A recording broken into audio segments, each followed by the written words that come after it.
You're very sexy in person, by the way. I'm glad one of us said it.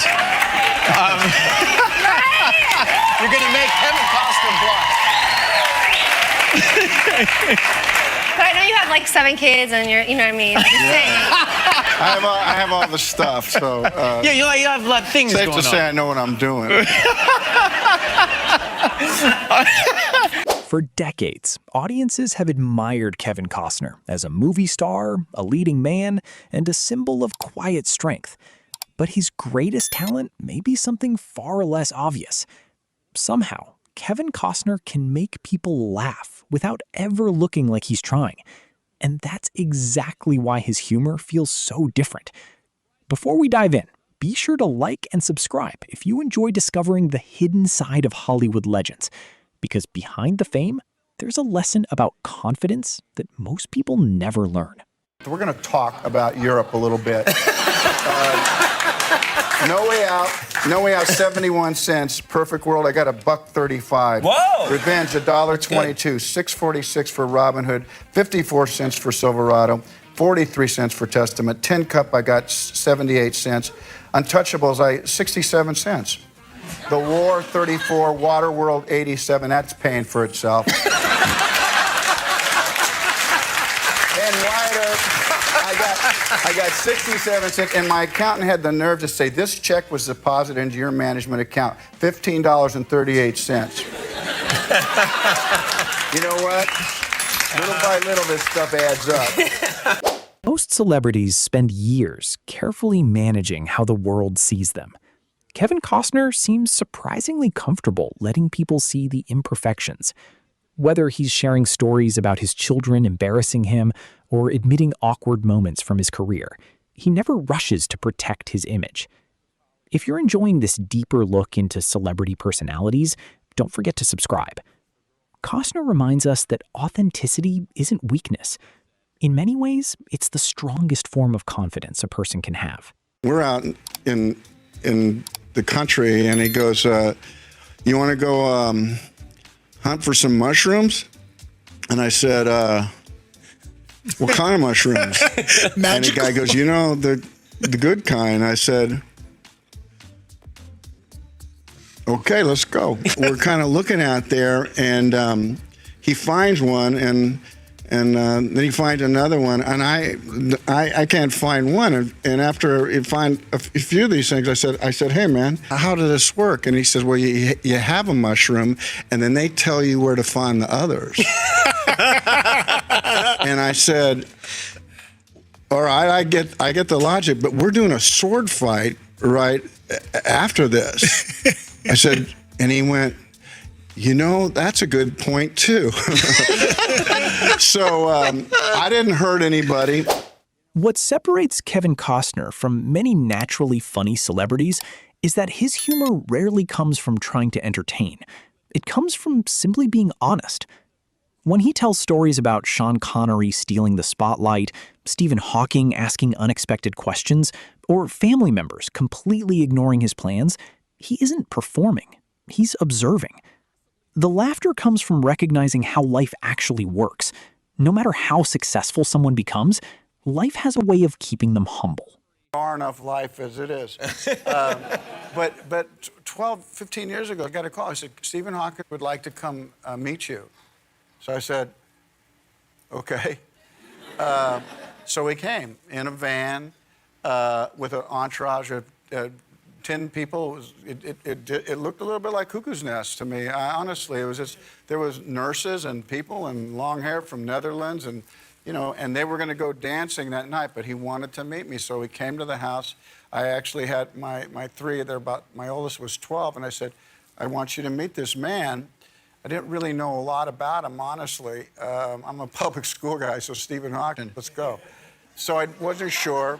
So he came, and I was obviously taken back at, you know, where he was in that wheelchair. He wasn't able to move. I got him a drink, and most of it ended up on the floor. And I saw my children just a little bit shocked. And I said to them, look, if you want to go finish your homework, you can do that.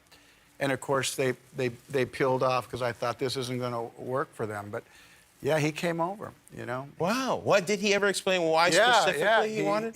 I was waiting for it, and finally he said, I'd like to know about Whitney Houston. And I said, well, okay, you're just like me. Let's get to it. And I said, you're not the only one, Steve. A lot of people want to know about Whitney. I said, what do you want to know? And that was it. And they got in their van and they took off. But, wow. Somebody should tell him about email. You could have covered that really quickly. One of the rarest qualities in Hollywood is the ability to laugh at yourself. Success often makes people more protective, more cautious, and more concerned about appearances. Costner went in the opposite direction. He openly shares stories where he's embarrassed, overlooked, or completely outmatched. That's what makes audiences trust him. Deep down, people know that someone who can laugh at themselves probably isn't pretending to be someone they're not. And genuine people are becoming harder to find. I had this pretty amazing day, and now I'm about to go home. And he goes, you want to go to the White House? And I said, yeah. We get on the helicopter, we go across the Potomac, the Marines salute, we get off on the White House lawn. We go across and he pretends to not hear what they're saying. So I'm thinking, okay, now the day's over. And he says, you want to play some horseshoes? I said, my pat answer, okay. And so we play 2 out of 3, and now he's going to have dinner because Andre was his guest. I'm thinking my day's over, and he goes, you want to swim in the pool? and I said, by myself? He goes, yeah, we got all the stuff, all those T-shirts that come from the universities. I just hit. So I'm like, I'm swimming in the pool.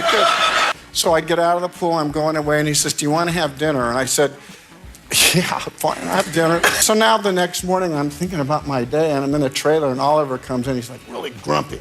And I go, what's the matter, Oliver? And he goes, you know, I went over to the White House, and they gave me the B tour, not even the A tour. The B tour. He's always upset about something. He gave me the B tour. He says, I didn't even get to see the pool because there was somebody in it. At first glance, his stories seem hilarious because they're unusual.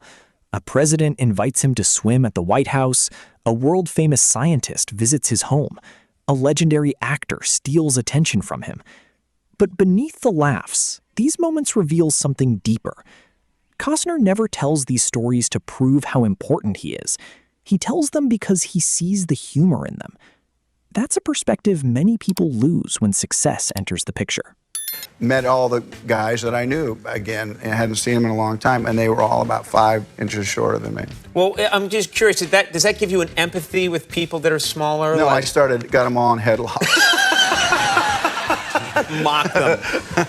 We were talking about this today around the office. There aren't many truly great baseball movies. You have made 2 of them. 3. Well, you know, love of the game. I pitched a perfect game. Let's not forget that. Yeah, okay, I'm sorry. Well, Livestock. I'm not pushing cat around, but I work it myself. I build the roads and do all the stuff just because it's what you do. That is not what I would do. I'd pick up the phone and get someone to build the road. You do it I bathed in heavy cream and looked out a window. You do it if you're with me, because I'd knock on you and say, Conan, come on, we're up. We're going. Not now, Kevin. Yeah. I'm sleeping. Come on, you. I was up late watching videos. Him and some girl was trying to get my attention, like looking over, and finally I'm kind of done with him, and I think, well, I'll stroll over and see what she really wants. So I did. I walked, and she was behind the ribbon, and I got really close to her. I said, yeah, and she goes, could you get me Sean's autograph? And I went like, I felt like I had a cigarette hanging out of my mouth like this. I said, yeah, of course I could do that. Perhaps that's why so many people enjoy listening to Kevin Costner.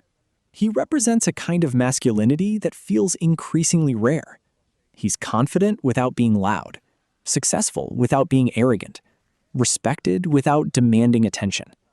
His humor comes from security, not insecurity. He doesn't need to dominate a conversation to own it. In a culture where everyone seems desperate to be noticed, Costner stands out because he appears completely comfortable with who he already is. People don't love Kevin Costner because he's the funniest man in Hollywood. They love him because he makes success look human. Behind the awards, the fame, and the legendary career is someone willing to laugh at himself the same way the rest of us do. Maybe that's the real value of his humor. In a world full of people trying to look important, Kevin Costner became unforgettable by remaining relatable. And that may be the most admirable thing about him.